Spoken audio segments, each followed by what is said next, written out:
Assalamualaikum warahmatullahi wabarakatuh. Ini yang jadi persoalan terkait dengan apa yang Abang sampaikan, bahwasanya ini terkait dengan agenda politiknya antara bangsa Israel sama Roma. Tapi sebenarnya di sini penekanannya itu bukan soal agenda politik sebenarnya, Bang. Tetapi ini mengenai iman, kepercayaan, dan keyakinan yang menjadi latar belakang utama kenapa sampai mereka itu pengen Yesus itu dihukum mati, disalibkan. Karena di sini Tertulis di mana itu, Bang? sangat jelas di dalam ayat ini, terdapat pada ayatnya yang ke-48. Itu sudah sangat jelas.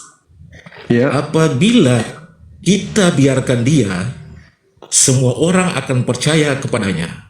Dan Dan orang-orang Roma itu akan datang dan merampas tempat suci kita serta bangsa kita. Jadi penekanannya di sini dia lebih kepada kepercayaan antara orang-orang atau bangsa-bangsa yang ada di Israel yang akan berpengaruh kepada bangsa-bangsa yang lain. Seperti itu, Bang. Sehingga kalau itu dibiarkan, otomatis akan berimbas kepada bangsa Israel itu sendiri. Jadi dari situ Yesus harus dikorbankan karena kepercayaan itu dengan mujizat-mujizat yang sudah ia lakukan. Seperti itu, Bang.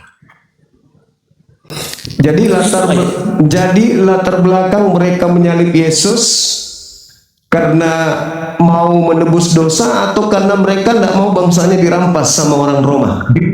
Gini. Dari perbuatan mereka yang rela mengorbankan Yesus, itulah dosa yang telah mereka perbuat. Penyaliban, Bang. Penyaliban yang Ya, terjadi. benar. Penyaliban Nubuatan yang tetap- penyaliban Gini, yang Bang. penyaliban. Bentar, saya jelaskan dulu. Konteks penyaliban itu sudah tercantum sejak perjanjian lama. Bukan Di mana itu? Di mana itu, Bang? Oke. Saya minta Abang bukakan di Yesaya 53 ayat 5 sampai 6. Itu Yes. imam-imam kepala Mahkamah Agama orang Farisi nggak ngerti dalil itu. Oh, bukan. Itu nubuatan, itu sudah ada sejak perjanjian lama. Iya, makanya imam kepala Mahkamah Agama yang Anda lebih tahu dari mereka gitu maksudnya. Gini, nubuatan itu, firman itu ada sejak perjanjian ini. Iya, ya udah makanya saya tanya, apakah orang Farisi Mahkamah Agama imam kepala tidak mengerti tentang nubuatan itu? Gini, seperti ini.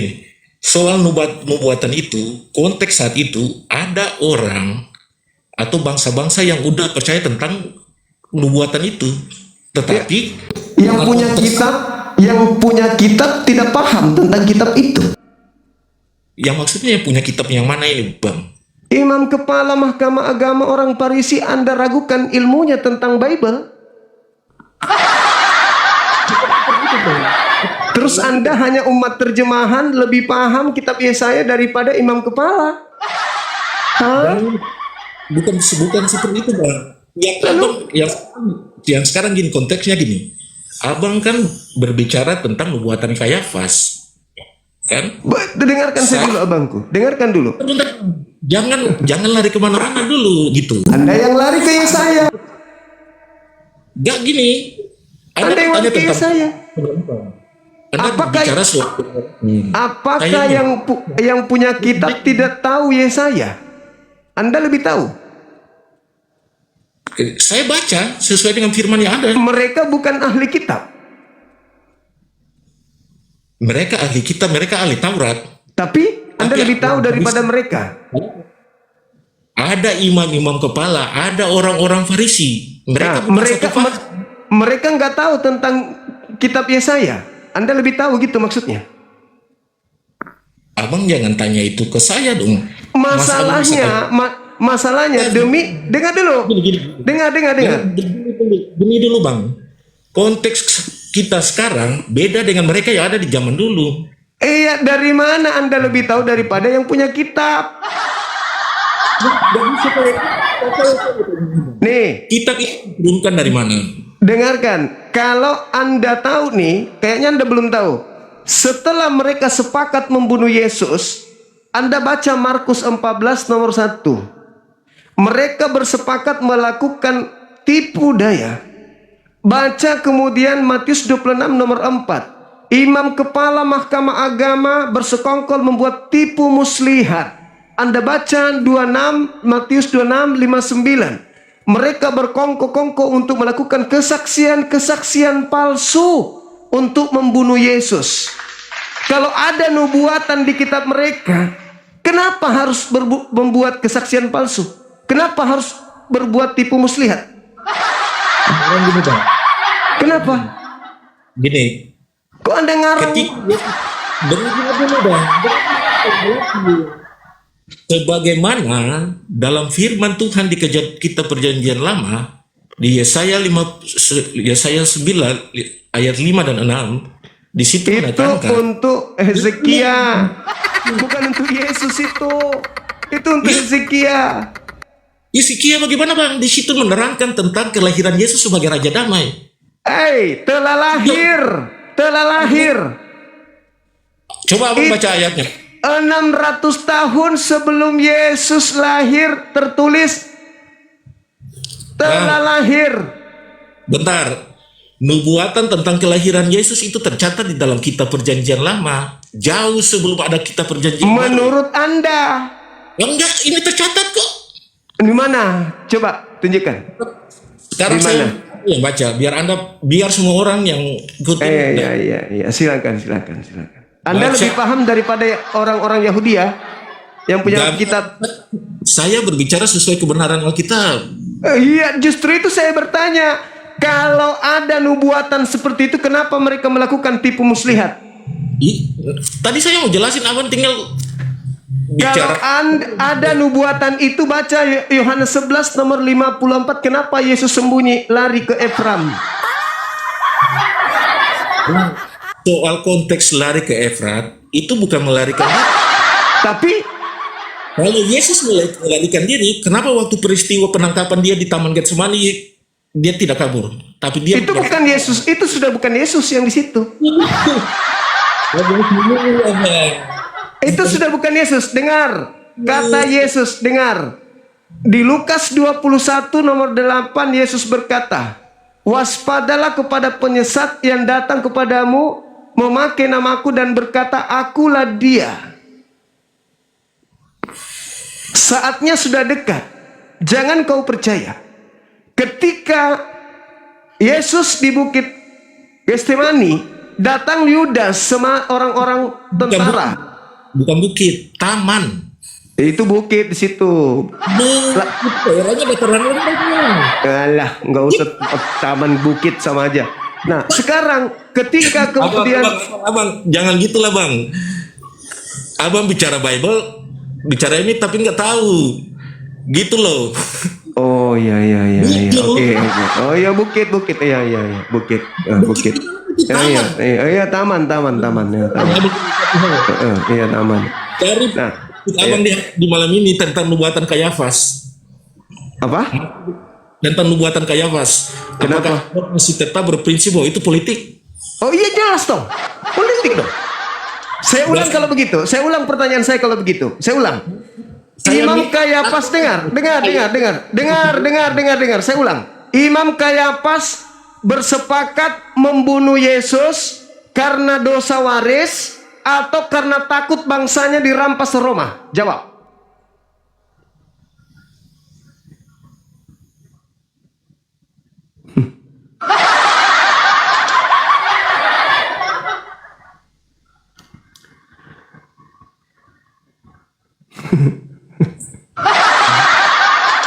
Itu ayatnya bang. Dalilnya Yesus datang untuk menebus dosa manusia. itu doktrin Kristen. Aduh. Doktrin dari mana bang? Itu doktrin kalian. kalian mau bebas melakukan dosa, Yesus yang nanggung. Itu karakter kalian tuh. Sekarang yang kita permasalahkan ini, orang Yahudi, mahkamah agama, orang Farisi yang lebih tahu Bible bersepakat membunuh Yesus karena apa? Ingin dosa waris ditebus atau ingin bangsanya jangan dirampas oleh Roma? Jawab jujur. Coba ulang bang, pertanyaannya. Mereka ingin membunuh Yesus, imam kepala mahkamah agama, orang Farisi, ahli Taurat, karena ingin dosanya ditebus atau karena ingin bangsanya jangan dirampas Roma? Kalau konteks pada saat itu, mereka ingin supaya mereka tidak dirampas oleh Roma. Udah selesai. Berarti itu latar belakangnya kan penyaliban? Karena salah satu faktor yang sudah saya bilang tadi. Bentar. Sekarang di mana orang-orang Yahudi menyalib Yesus karena faktor dosa waris? Di mana? Sekarang gini bang, tidak bisa abang mengatakan bahwa itu dosa waris. Lah, kalian kan mengatakan Yesus mati untuk menebus dosa kalian dari Adam. Ini dosa manusia. Itulah dia. Sama aja. Sekarang tolong tunjukkan di mana orang Yahudi menyalib Yesus karena ingin menebus dosa-dosa orang Kristen. Mana dalilnya? Gini bang, gini, saya mau bilang. Konteks abang yang bilang bahwa Yesus datang untuk menebus dosa kita, itu salah bang. Yesus datang bukan untuk menebus dosa kita, tapi dosa manusia. Semua umat manusia. Di mana orang Yahudi ingin membunuh Yesus karena ingin menebus dosa seluruh orang. Mana? Cepat, dalilnya mana? Jurus gereja Anda tidak mempan sama saya. Gini ya bang. Gini terus dari tadi, mana dalilnya orang Yahudi ingin menyalib Yesus karena dosa manusia? Mana? Saya nggak pakai konteks perjanjian baru ya, karena kalau di perjanjian baru nanti dibilang orang Yahudi ingin menyalib Yesus, mereka eksekutor. Latar belakangnya mereka ingin membunuh Yesus karena takut bangsanya dirampas Roma. Anda mengatakan untuk dosa manusia. Mana dalilnya orang Yahudi membunuh Yesus karena dosa manusia? Mana dalil? Sekarang saya nggak pakai perjanjian baru bang, saya pakai perjanjian lama. Mau pakai apapun, pelakunya, eksekutornya ingin membunuh Yesus karena perjanjian lama atau karena mereka takut bangsanya dirampas Roma? Jawab. Tadi kan saya sudah bilang di Yohanes 43 itu kan dijelaskan dalam firman itu bahwa apabila kita biarkan dia, semua orang akan percaya kepadanya, dan orang-orang Roma akan datang dan merampas tempat suci kita. Jadi ketika pada saat itu konteksnya itu, banyak orang percaya itu sudah melihat bahwa Yesus sudah melakukan banyak mujizat. Yes. Ya, itu. Sehingga ketika waktu itu, kalau dia tidak dikorbankan, maka bangsa Roma akan datang membinasakan bangsa. Itu tahu. Iya, berarti mereka ingin membunuh Yesus karena faktor apa? Kepercayaan. Karena faktor kepercayaan, iman orang-orang saat itu yang sudah percaya terhadap segala sesuatu yang mujizat yang Yesus sudah lakukan. Terus apa hubungannya dengan dosa coba? Ya, mereka melakukan tindakan itu dengan mengorbankan Yesus. Apakah itu bukan dosa? Dosa. Berarti penyaliban mengakibatkan dosa kan? Bukan menghapus dosa. Dia yang jawab tadi, bukan saya. Berarti penyaliban mengakibatkan dosa. Gini bang, suatu hal yang berkorban demi kebenaran. Kebenaran apa? Kebenaran apa? Gini, abang sendiri bilang tadi kan, apa itu? Dosa kan? Berdosa kalau menyalib Yesus. Iya. Nah, bukan menghapus dosa, tapi berdosa. Aduh. Bang, gini bang, dan pengorbanan Yesus itu dengan perbuatan yang mereka lakukan dengan mengorbankan Yesus itu telah menjadi dosa bagi mereka. Terus Anda yang ditebus, mereka yang berdosa, gitu. Ih, Eh, gini bang, Eh. saya baca lagi ya, saya baca lagi ya. Bentar, saya baca. Anda yang Enggak, panen bukan. dari kejahatan orang, dari Benar. perbuatan jahat orang, Anda yang selamat. Berarti mereka pembunuh Yesus adalah pahlawan bagi Anda. Gini bang, abang bisa buka lagi di Yesaya 53 ayat 5 sampai 6. Jangan pakai jurus doktrin. Ini bukan jurus doktrin bang. Nah, kenapa? Apa hubungannya dengan tragedi salib dengan Yesaya 53? Di situ nubuatan. Dinubuatkan apa? Kalau itu dinubuatkan, kenapa mereka yang punya kitab harus melakukan tipu muslihat? Tipu muslihat yang mana nih? Coba Anda baca, aku bilang, makanya baca Matius 26 nomor 4. Abang, jangan gitulah bang. Gini bang, abang membuka forum diskusi ini. Apa yang saya sampaikan, abang juga harus dengar. Ya saya dengarkan, tapi kan pertanyaan saya, Ini yang saya mau, abang Orang- baca dulu. kenapa saya harus membaca hal-hal yang hanya doktrin? Kenapa? Itu bukan doktrin bang. Siapa yang mengatakan bahwa penyaliban itu dilatar belakangi oleh Yesaya 53? Siapa? Saya bukan bilang Yesaya 53 buatan. Tapi itu nubuatan tentang kegenapan yang akan terjadi tentang Yesus di salib. Itu kata Anda. Itu kata Anda. Yang punya kitab Bang, mengatakan itu enggak? Udah gini bang, saya capek kalau debat sama Ya abang. makanya jangan pakai doktrin kalau sama saya. Jangan pakai doktrin. Saya bukan dari kalangan tokoh agama atau Jangan pakai doktrin kalau sama saya, jangan, Bang. Anda habis kalau pakai doktrin. Habis. Sudah ribuan orang yang ingin melumpuhkan argumentasi saya pakai doktrin. Halo, assalamualaikum warahmatullahi wabarakatuh. Berikut tadi kita sudah menyaksikan ya video dari Bang Juma berdiskusi dengan Bang Dil dengan tema kejadian penyaliban Yesus ya. Banyak pelajaran yang kita ambil dari diskusi tersebut tentang kejadian penyaliban, data-data dari Bible.